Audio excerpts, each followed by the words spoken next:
Alrighty, hey there everyone.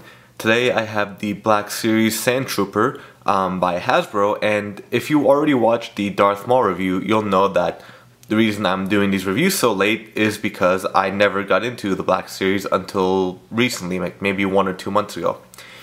At first they came out, I just thought they were a way for Hasbro to make more money, charging much more, and with their lack of detail and quality in their figures in the past, I just didn't catch the drift in it. But after constantly watching reviews and seeing these in person at conventions, I finally got hooked on them, and after months of finally searching, I found the Darth Maul and the Sandtrooper at my local Toys R Us. So this one will be a little bit shorter than the Darth Maul review. That one I was really highlighting the differences in packaging when you get an autograph and such, but the Sandtrooper, can't really get an autograph for that. And because there have been so many reviews, this will just be from my point of view. So to start off with the front, you see the bold Star Wars logo with the Sandtrooper silhouette right here, and the logo saying Black Series, and then the orange trim and print at the bottom as well. Very simple, very museum-like display with the glass, almost like a glass casing going all the way around with the clear plastic. You can clearly see the entire figure right there. You can see all the little details, the weathering on it, and you can see all his weapons. He has the one blast in his hand, he has the two longer or larger rifles, and then the backpack, which can attach to his back. So, and then turning to the back, you see the silhouette of the scene in Episode 4 when Luke is at the at Mos Eisley, and they have the droids, and they're asking where they got the droids and where they're headed. And of course, Obi-Wan says, "These aren't the droids you're looking for. Move along, move along."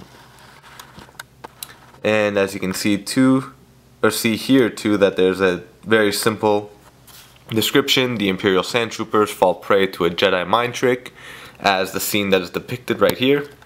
And the quote that is attached is, "These aren't the droids we're looking for." So very simple, very elegant museum-like display. So let's open him up and Sandtrooper out of his packaging. And overall, I really like this figure. It's great sculpt, great detail. I love the paint and the weathering they added to him. They didn't overdo it. Sometimes I would see images that it looked like the helmet had too much weathering, or one part of the torso had too much sand. But overall, they did a really good job. There's an even distribution of the weathering all throughout the paint and all throughout the armor. And I do wish they kind of added a little bit of weathering to the orange pauldron, but it still looks good. And let's go ahead and review each little part of the figure. So first, let me go ahead and do the weapons. He comes with 3 weapons. Let me get those out. And that's the really cool thing about this weapon. They added the little strap so you can put it over his shoulder. And I'll show you that too later. So first is his smaller blaster. Let me see if I can get that in focus. It's a little bit dark, hard to see the detail in the camera.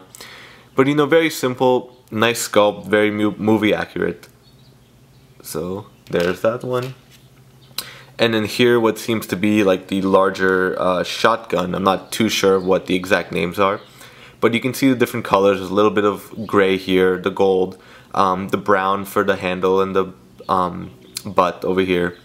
And then the strap, it's a little bit flexible plastic, but don't try ripping it off because it does seem like it can just break off. But you can still throw it over his shoulder and kind of fit it into the backpack. And again, nice sculpt, nice painting on that. And then the larger blaster rifle, very good. It looks like it has almost like a stand that if it were articulated, you can put it down, but they just have it glued on here. They have some nice weathering over here, the almost chrome or lighter gray colors on the barrel. And overall another good sculpt, and it works really well with the figure. They're not too heavy, and they don't seem like they can break. They are a little bit flexible, but unless you actually bend it all the way. So then the trooper himself, here we have the backpack, which just snaps right in. So here there's a little peg and the peg hole here. So you kind of just snap it in. It might be hard the first time, but once you align it. And the backpack's a good size. It is a little bit heavy too, depending on your pose. So it does put a little top and back weight to it, but it's not all that difficult to adjust the figure. And overall, again, you know, very simple. It's a very big backpack, a lot of compartments and little pockets and holsters here. It's all pretty much black except for the light blue and a few white parts here. So, you know, nice another accessory to really go ahead with the Sandtrooper look. And now for the figure himself, trying to get focused. The head, it can swivel, move up and down. You know, really nice articulation there. And the head also does pop off. If I can get that a little bit tight, there you go. So, you know, you can remove this and remove it over the arm. So, you know, I won't take it off completely, but, you know, so you can just have a little dirty Stormtrooper here. Which the Stormtrooper is actually coming out in Wave 3. So I'm sure they just used the same mold and didn't add the pauldron or the weathering. The shoulders aren't, this shoulder isn't really halted by the pauldron here. You can move him just under the shoulder. The elbows do not twist, but the whole arm does, and the wrists. And same here, you know, you can go all the way up and down, twist. It's more of an upper waist articulation here. You know, you can move them side to side, front and back. But it's really, you know, it's really good, smooth swivel. I do wish they had like a lower joint articulation because the thighs and the lower waist do not move. So that's what kind of makes it a difficult posing figure. You can only move the knees back and forth here. You can't twist them either. This one's a little bit stiff. And the ankles too, they are kind of stiff, and you know, you can only have the ratchet joint on the ankles here, go up and down. And even the little ball joint that moves the feet, it's not really an ankle, it's just at the base of the foot, I guess. Not sure how to explain that. But you know, it can be a little bit difficult, but once you play around with it, you'll get it. And you know, overall, nice mold. It all feels like it's put together well. And I did like how they actually showed it or molded it as the armor around an actual body. As you can see in the joints, you know, you can look inside, or not look inside, but see the legs or his elbows.